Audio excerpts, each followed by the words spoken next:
March is Bleeding Disorders Awareness Month. And on our show this morning, we have two folks who are going to help us understand how important it is to get the awareness out there. Thank you so much to Caitlin and Amber for joining us this morning. Thank you for having us. So let's talk about bleeding disorders. One of the important things to realize is that although people are more aware of hemophilia, there's actually a more common bleeding disorder known as von Willebrand disorder, which actually affects 1 in 150 individuals, which is a substantial population considering the U.S. population. And then we also have factor 1 deficiency, which is a rare bleeding disorder as well. All of these conditions with which we can utilize plasma to develop therapies and utilize treatments for them. And that awareness also comes into play because many individuals may not even know they have a bleeding disorder. They may think nosebleeds that are excessively long are normal or heavy periods are just a fact of life, when in fact they may even have a mild bleeding disorder. So Caitlin, you have a very personal story when it comes to bleeding disorders. What is your story and what is it that you want people to know? So when my son was diagnosed with hemophilia, my first son, it was a really big shock because we had no family history.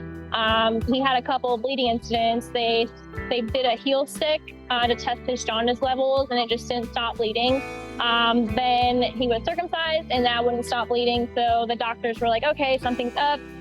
So they ended up testing him for bleeding disorders and it came back positive for hemophilia A, which was really scary because we had never heard of it before. And I found out I was a carrier shortly after, which was a really big shock to me because it's crazy how you can go your whole life and not know that you have something, I guess, wrong with you.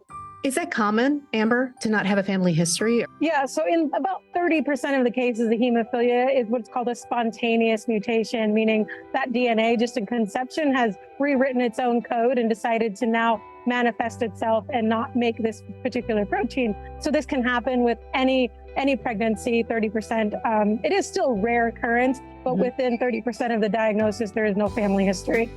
How has having this diagnosis helped with your son, with your family? Fortunate enough to have normal levels and I'm actually able to donate plasma myself. They started bruising and bleeding just spontaneously.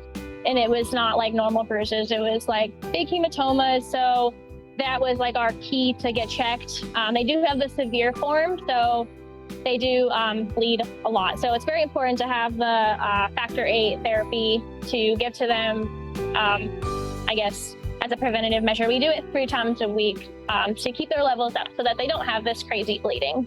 So it's very important. I think the important thing to know is that many of these disorders, especially factor 1 deficiency, von Willebrand, they rely heavily on plasma donations for treatment. And without that, their quality of life is very limited. And it can only come from humans. We cannot make these in a lab. There's no way we can do this synthetically. It must come from donations. And to give you an idea of how much it actually requires for us, we'd have to use 2,400 individuals to actually get enough factor 8 protein to actually treat 2 boys for an entire year of treatment and therapy. Where do people go if they like more information about this process? So they can go to octapharmaplasma.com or they can download the Octa app. There is one donation center locally that you can go to and provide donations at. Again, you can do walk-in or an appointment.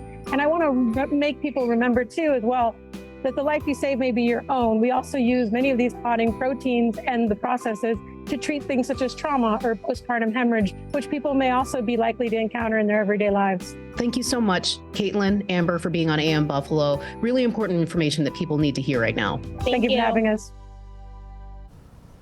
And again, there's that information that you need if you'd like to reach out to Octa Pharma or find out more about how you donate plasma.